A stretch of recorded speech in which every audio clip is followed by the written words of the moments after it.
University. I'm your host, AAMIR, and today's question is how you will develop a strong, sustainable risk culture in an organization. Well, the answer is you must have the two keys, and what those two keys are, watch this video. The first key is let others fail. Now, if you're into control, if you're into making sure that everything's perfect, it's not going to happen, and therefore you will not develop leaders in others.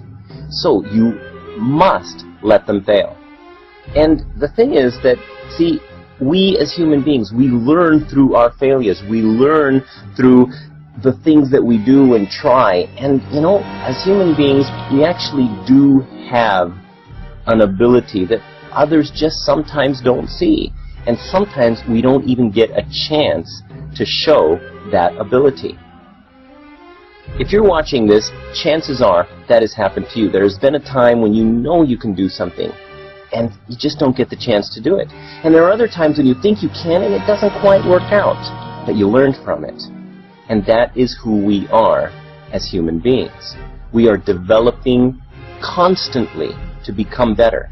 But unless we are allowed to fail, unless we are allowed to take that risk, unless we are allowed to try to implement our own ideas, our own methods, we will never be able to instill that in others, and we ourselves will not be great leaders. So in order to let others fail intelligently, clarify the constraints.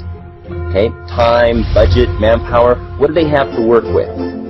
Okay? And don't spoon feed them.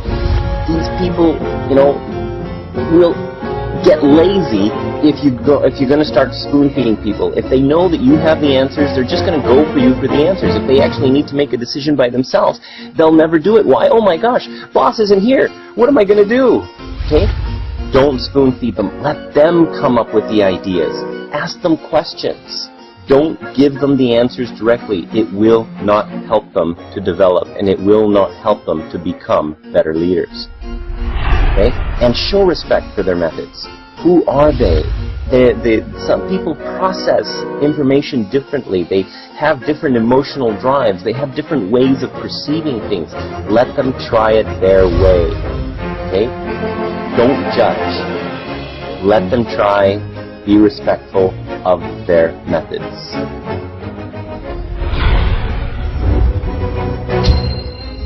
Now, if they do fail, at least help them to identify what that failure meant. Okay? Because the failure itself essentially is a stepping stone to a greater success. And make sure that they know that. Make sure that when they do fail, that it's not a bad thing. Make sure that that failure is reframed into a perspective of a stepping stone to success. That means one failure means that they are now closer to a greater success, to being better people, to being better leaders, to being more efficient, more effective. Each failure can help them to be better. So essentially, each failure can be a success. Let them believe that. Let them know that. You as a leader develop that mentality, that attitude of accepting failure as a positive thing and not a negative thing. As long as you learn from it. As long as you learn from it.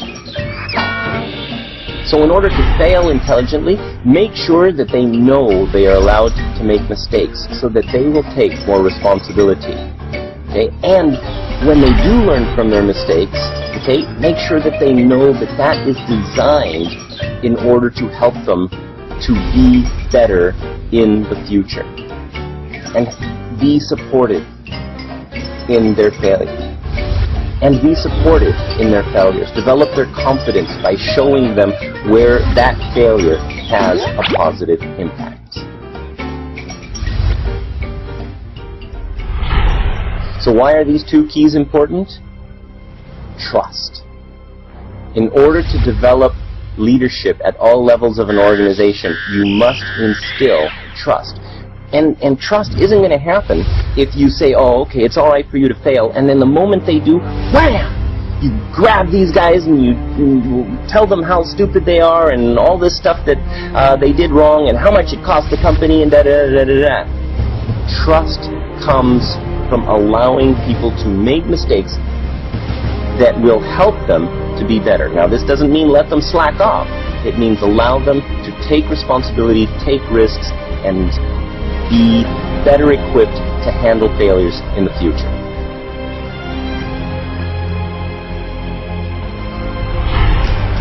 If you develop this trust, you will also develop their respect. You develop their respect, you will cultivate success.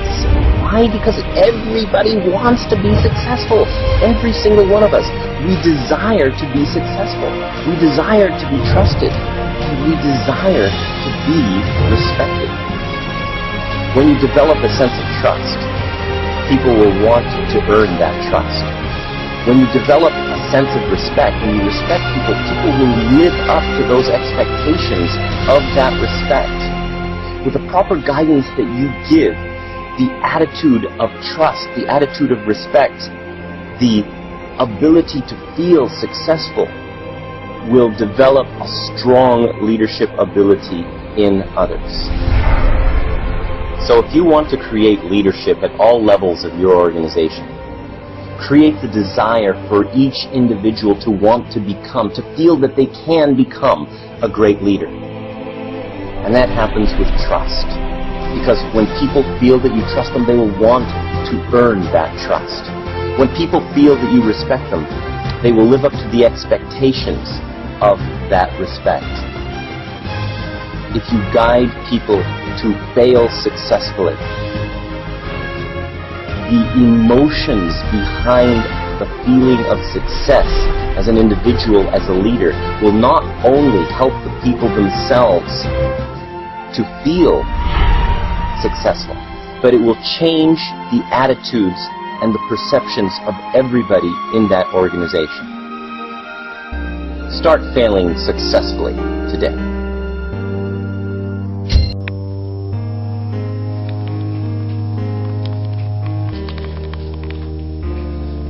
Hi once again, I hope you have enjoyed this video. If you are having any questions regarding this video, you can ask me because I'm there. Well, wishing you lots of leadership success in your entire life career. Thanks for watching the video once again, and God bless you all.